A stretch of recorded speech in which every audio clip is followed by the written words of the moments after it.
একটি মেয়ে বাড়ি থেকে পালিয়ে বিয়ে করেছে, এজন্য তার পিতা তাকে ত্যায্য করেছেন। সন্তানকে ত্যায্য করার বিধান সম্পর্কে ইসলাম কি বলে? ইসলামে আসলে সন্তানকে ত্যায্য করবার কোনো বিধান নেই।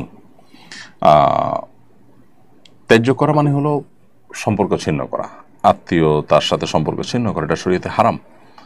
কোনো অজুহাতে, কোনো যুক্তিতে, কোনো কারণেই সম্পর্ককে ছিন্ন করা, বিশেষ করে রক্ত সম্পর্কেও ছিন্ন করার কোনো সুযোগ নেই।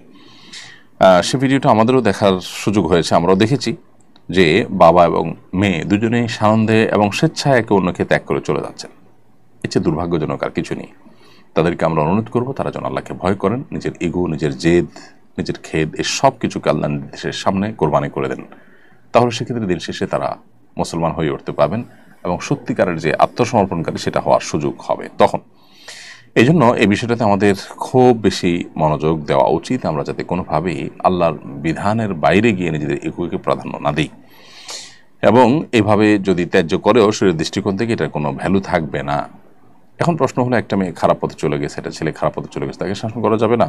হ্যাঁ, শাসন করবেন। শাসন করতে গিয়ে সম্পর্ক ছিন্ন করবেন না। শাসন করার জন্য শরীরের সীমানা থেকে অনেক শাসন আপনি করতে পারেন। জীবদ্দশায় যদি কোনো টাকা পয়সা দেন, সম্পদের বন্টন করেন, যে খারাপ কাজ করেছে বা খারাপ পথে গেছে তাকে শাসনস্বরূপ তাকে আপনি কম দিলেন, এই সুযোগ আছে। একজন ভালো কাজ করেছে তাকে একটু বাড়িয়ে দিলেন, সে সুযোগ আছে। অতএব আপনি সে সমস্ত পথগুলো অবলম্বন করতে পারেন, কিন্তু তাকে ত্যায্য করে, আত্মীয়তার সম্পর্ক ছিন্ন করে আপনার এই জেদ মেটাবার সুযোগ কিন্তু নেই।